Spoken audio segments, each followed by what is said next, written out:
They say that no one has ever returned from there to tell what happens to us after life. Is there any continuation, or does it all end there and then eternal emptiness?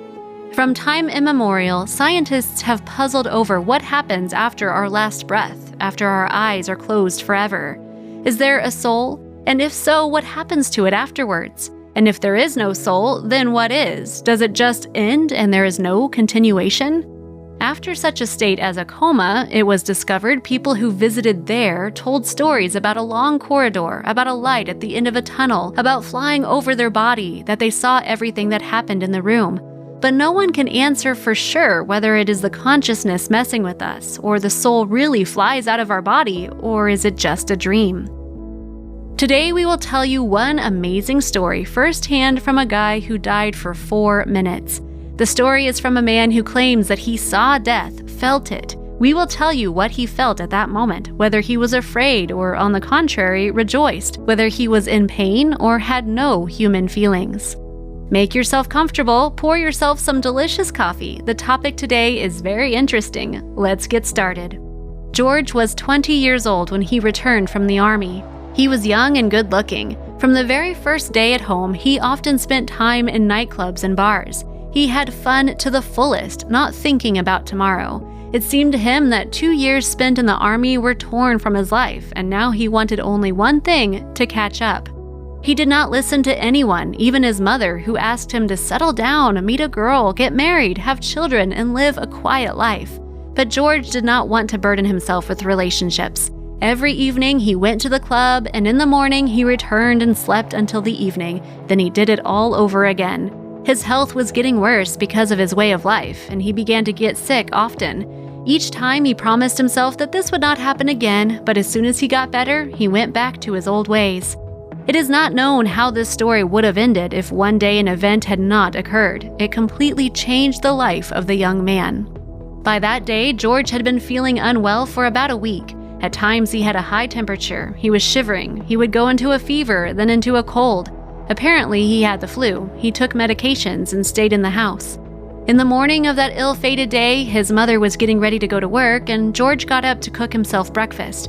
But suddenly he felt very dizzy. George grabbed the back of the bed and tried to stand on his feet. He started shaking violently, trembling, seized his entire body. Then his eyes suddenly darkened and George fainted.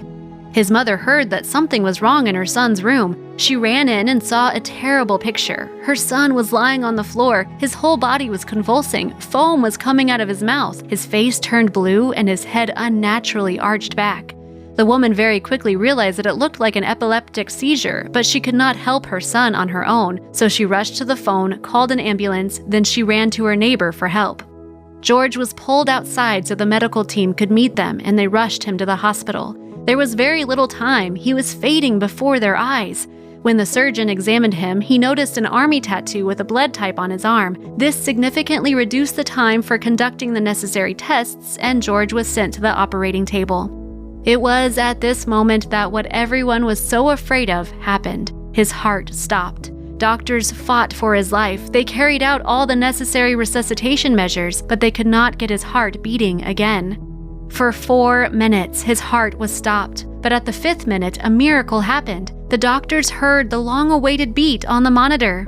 George lay in a coma for about a week, and only after this long wait he came to his senses.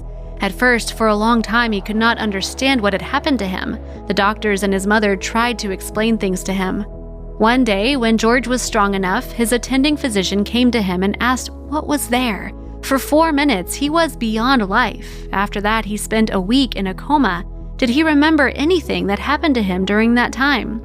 George began to remember. At first, he remembered that morning that he got out of bed, then he felt dizzy, then he fell down, then darkness. Then he remembered in flashes how he was being taken in an ambulance, then darkness again. Then he was rolled into the hospital, and darkness again. Then bright lamps over the operating table, and then such lightness.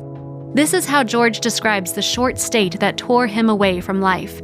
There is a bright, dazzling light around. It seems to be floating in the air. The body is so light. There is no heaviness, no regret, no pain. There is only light and a feeling of boundless love and gratitude. Such a light, warm state. No worries. As George says, he himself would never want to get out of this state. It was so easy and comfortable. Then, apparently, when his heart began to work again, he fell into a coma. According to his words, he ended up in a bright room. There was no end and no beginning, and he could not get out of there. He was just in this state, not understanding who he was or where he was, just existing. Then the voice of his mother began to reach him. She called to him, "George, George, George." Gradually, the voice became louder and the name became more distinct. And when he heard this voice, no longer through some kind of veil, but clearly, the heaviness abruptly returned to his body, and opening his eyes, he saw in front of him the tearful face of his mother, who had not left her son all this week, and quietly called him by name and prayed. As George himself says, it was the voice of his mother that pulled him out of this state. It was his mother's voice that he remembered most clearly, the voice that called his name softly. After a couple of weeks, George was discharged home. He rethought a lot of things after that. He felt real gratitude towards his mother, to the world, to God. He no longer wanted to waste his life. It was then that he realized how short and fragile our life is. One moment and you are no longer there, and yet you have not managed to do much. You have not managed to fulfill so many plans and desires. After that, George's life changed dramatically. He began to notice that now everything in his life began to improve, as if before that he had not lived at all. He had long dreamed of becoming a hairdresser, but did not even dream of working in the most famous barbershop in his city, but by chance, he succeeded. He met a beautiful girl, married her, and now they have 6 wonderful children. George himself is now open to this world. He meets every day with great gratitude. Now every dawn is a holiday for him, and every small event is a reason for joy. He says that one should not waste one's life on squabbles, quarrels, and bad thoughts. The main thing is that we are still alive, which means that we can change everything, do a lot, while our heart is beating. Friends, if you liked this story, click like, write your thoughts under this video in the comments. Be sure to subscribe to our channel if you haven't yet, and don't forget to click on the bell so you do not miss our new videos.